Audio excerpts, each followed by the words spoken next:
Walaupun rakyat Malaysia berbilang antik dan bangsa, tetapi mereka dapat hidup dengan aman sentosa. Merdeka yang dicapai oleh sebabkan Malaysia terdiri daripada sebuah masyarakat maju, maka perpaduan kaum amat penting untuk memastikan agar peristiwa gelap 31 Mei tidak berulang. Gangguan perpaduan seperti pencobaran Lahad Datuk dan peristiwa kehilangan MH370 sudah pastinya tidak dapat diselesaikan tanpa perpaduan rakyat. Tidaklah harianlah pelbagai langkah dan kempen tidak putus-putus diambil oleh kerajaan berganding bahu seperti pencobaan Lahad Datuk dan peristiwa kehilangan MH370 sudah pasti tidak dapat diselesaikan tanpa perpaduan rakyat. Tidak dihairanlah pelbagai langkah dan kempen tidak putus-putus diambil oleh kerajaan untuk menetapkan perpaduan negara. Maka marilah kita sama-sama berganding bahu seperti aum dan tebing mengharungi cabaran-cabaran ke harap perpaduan demi kedaulatan negara yang tercinta.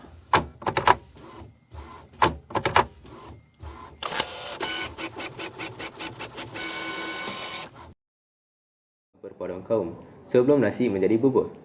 Antaranya adalah pengenalan sekolah wawasan. Melalui sekolah wawasan, pelajar dari pelbagai kaum dapat berinteraksi dan hidup dengan harmoni. Selain itu, aktiviti sukan juga boleh diperhatikan. Contohnya, dalam pertandingan Piala Thomas baru-baru ini, rakyat berbilang kaum bersatu padu memberi sokongan penuh kepada pasukan negara semasa menentang pasukan negara Jepun. Aktiviti sukan dapat memupuk semangat perpaduan kaum dalam kalangan pelbagai kaum. Usaha kerajaan memartabatkan bahasa Melayu sebagai bahasa kebangsaan merupakan langkah utama untuk menyatukan masyarakat melalui komunikasi. Benarlah bahawa adalah tidak mustahil kita dapat melahirkan masyarakat yang bersatu padu apabila rakyat pelbagai kaum dapat memupuk semangat perpaduan kaum dalam kalangan pelbagai.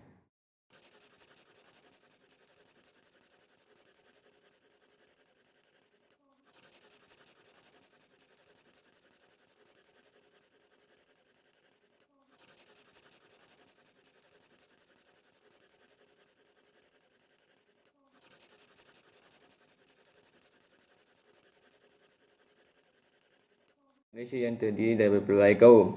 Setiap kaum mempunyai agama dan kebudayaan yang berbeza. Masing-masing kurang memahami antara satu sama lain dan menganggap mereka saja yang terbaik. Perbezaan pendapat politik juga tidak kurang diperbahaskan. Kempen-kempen pilihan raya kerap kali menimbulkan pelbagai isu sensitif yang akan memburukkan lagi masalah perpaduan. Jelaslah bahawa demi kepentingan parti politik tertentu, ada pihak yang sanggup meletakkan perpaduan negara bagai teluk di ujung tanduk.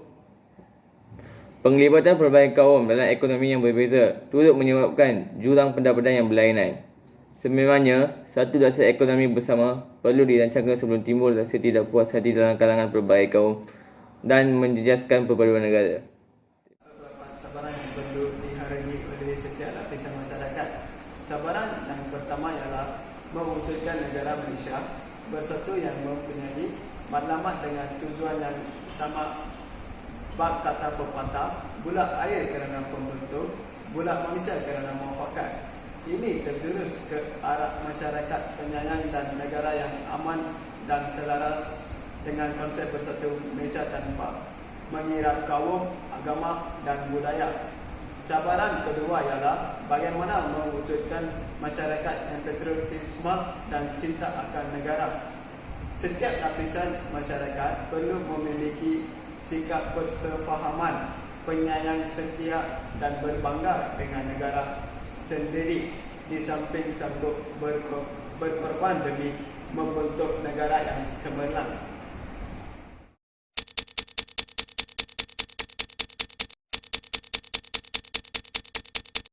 Semua, nama saya Hagilan Somo Sandera dari kelas DLS 1B. Hari ini saya akan menerangkan tentang kepentingan perpaduan kaum.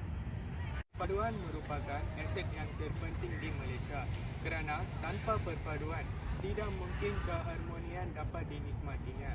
Ibarat bersatu kita teguh, bercerai kita rubuh. Kepentingan perpaduan ialah perpaduan dapat membangunkan ekonomi negara. Sebagai Perpaduan kaum yang ditunjukkan oleh masyarakat Malaysia akan menarik minat pelancong asing untuk mengenali dengan lebih dalam tentang budaya masyarakat Malaysia yang berbeza kaum dan agama. Selaras dengan itu, ekonomi negara akan berkembang pesat dengan kemasukan pelancong asing. Selain itu, keamanan negara juga turut dapat dipertingkatkan apabila amalan perpaduan kaum telah meresap ke dalam jiwa setiap rakyat Malaysia. Pastinya, tanpa perpaduan kaum, keamanan tidak dapat dinikmatinya kerana apabila sesebuah negara berada dalam keadaan huru-hara, sudah pastinya keamanan sesebuah negara itu hilang dan hancur.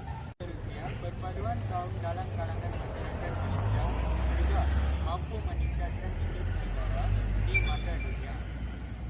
Sebagai contohnya, pada musim perayaan, semua rakyat Malaysia akan kunjung mengunjungi dan berbual mesra antara satu sama lain. Kesimpulannya, perpaduan merupakan anugerah yang tidak ternilai harganya. Oleh itu, sebagai rakyat Malaysia, kita harus mengusahakan dan mengekalkan perpaduan kaum di negara Malaysia agar negara ini akan kekal aman dan damai. Sekian. Perasaannya, perpaduan merupakan agenda terutama para pemimpin negara kita. Sikap berturut ansur, hormat menghormati antara kaum haruslah sentiasa berada di dalam jiwa nyawa setiap kaum demi perpaduan. Persisih faham yang kukuh, isu-isu sensitif yang boleh menjejaskan perpaduan harus disingkirkan. Penekanan berterusan harus diberi kepada pengecilan juara ekonomi di bandar maupun di luar bandar. Pendapat politik yang sepakat sertanya telaga kepada dunia. Sekian, terima kasih.